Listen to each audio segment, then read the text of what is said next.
Black folks brought the funk last night in Alabama, turned out in massive numbers to defeat Roy Moore. And let's just be clear, without black folks last night, Doug Jones is not U.S. Senator-elect from Alabama. We want to get right to it. First off, Roy Johnson, AL.com. I want to go to you first. People, when you look at these numbers, stunning numbers, stunning turnout. Black folks made it clear. They said to white Democrats, this is how you win. No question. They proved to Democrats what we've always said, that black votes matter.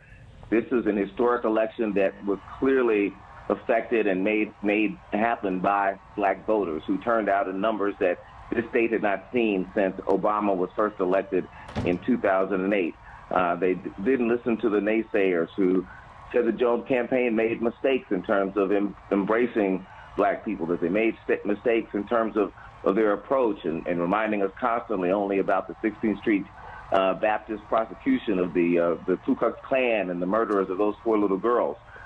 Black people looked at the big picture and decided that we were going to show up and show out, and that's exactly what we did. Latosha, I want to go to you first and foremost. And when you look at Latosha Brown, of course, Black Voters Matter Fund, y'all raised $250,000, put 800 volunteers on the ground to turn people out. Latosha, you there? Yes. Can you hear me? Yeah, go right ahead.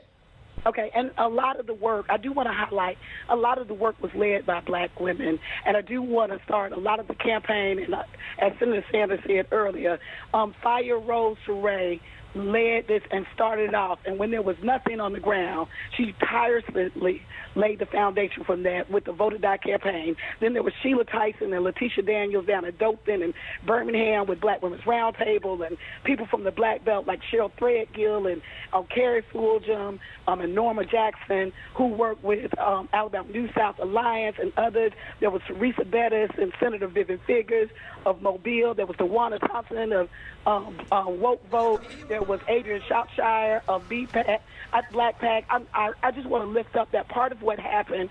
We were able to raise resources to help get and invest in those on the ground who are already doing there. There's an infrastructure that exists. And part of the win is because we were able to plug into the existing infrastructure and black women's leadership. DeJuana Thompson, creator of wokevote.us, young folks on HBCU campuses, also critical in last night's victory. Absolutely. I think that, people counted that segment of our community out. They counted out that the young black vote would turn out. But woke vote was not just about HBCUs. It was about the black church. It was about black businesses and investing in those infrastructures, as Latosha had already said. We had a vision months out that if we could coordinate our efforts the way we needed to and have resources put into those existing structures, but also into areas that we knew people would not fund, like the black church, like the HBCU program, we knew that we could be victorious on election night, and we proved that last night with over 97% of black women holding down the state of Alabama, but also 93% of black men, 92% of black men holding down this state. So we're excited about the decisive vote that we saw from the black community last night. Speaking of black churches, Scott Douglas, executive director of Greater Birmingham Ministries, African Americans said, look, we praise and worship on Sunday, Bible study on Wednesday, but we better be voting on Tuesday. That's exactly right, but let's not forget in our enthusiasm that the black folks turned out despite the fact that some of our hands are tied behind our backs by Alabama's photo ID law and the denial of the right to vote to formerly incarcerated. We've been working all year long getting formerly incarcerated people ready to vote again. Right. And that's long and arduous work here in Alabama, and they showed out too. Alabama State Senator Hank Sanders, you, of course, are one of the folks there making it happen as well. Black politicians need to also drive their base, their political operations to turn folks out as well. Speak to that. Well, first, I do want to just say that there's a broader lesson in here that we have to listen to, because this wasn't just pro-Doug Jones because we were pro-Doug Jones. It wasn't just anti-Moore. This was anti-Trump. And so I want to get that out there because that's a broader, important lesson that's going to affect any number of other places. The second thing is, it is very, very important that we start organizing early. When we start organizing early, even with limited resources, we can have a massive impact. And I just think that when people look at what happened in Alabama, I want them to look at the whole thing, why some people started early and how much was done with a little or nothing. Greg Carr, Chair, Department of Afro-American Studies at Howard University. We also understand that you also need black media driving the narrative that speaks to our people when mainstream media would not put any of these black folks on the last 2 or 3 months. And they still don't get it. Last night they were talking about, oh, look at the county where Auburn University is. It went blue. Tuskegee is 5 minutes from Auburn.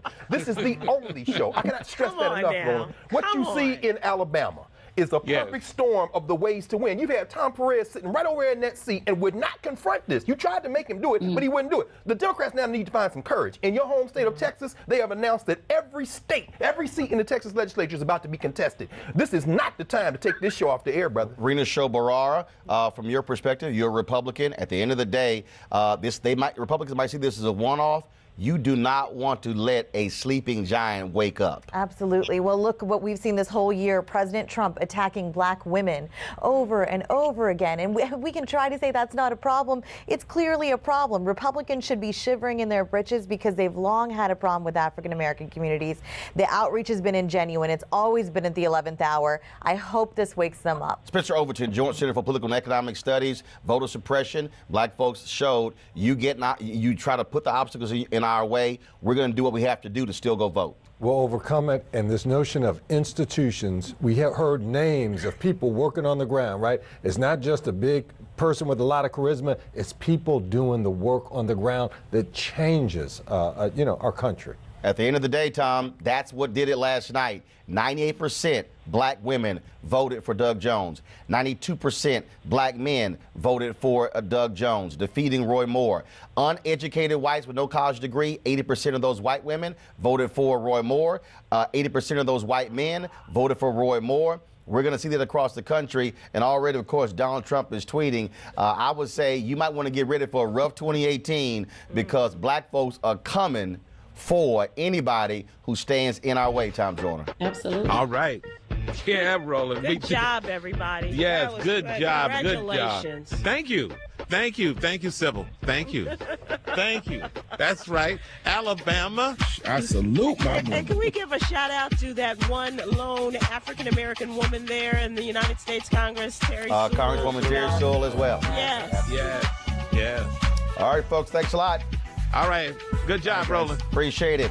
You've heard them mention, first of all, so I want to thank Scott Douglas for being with us, State Senator Hank Sanders as well, and Latosha. Weekdays on TV One. I will never lie to you. Oh, my God. Roland Martin. He doesn't want to talk to us. He wants to ignore us. Uncensored. Hell no. That ain't gonna cut it, boo. Unapologetic. No, that is fundamentally false. You are wrong. Unfiltered. He wants an America where we all look alike. He ain't talking about black people. Unrelenting. You better go work out, because you got a fight on your hands. NewsOne Now with Roland Martin. Weekdays at 7 a.m. on TV One.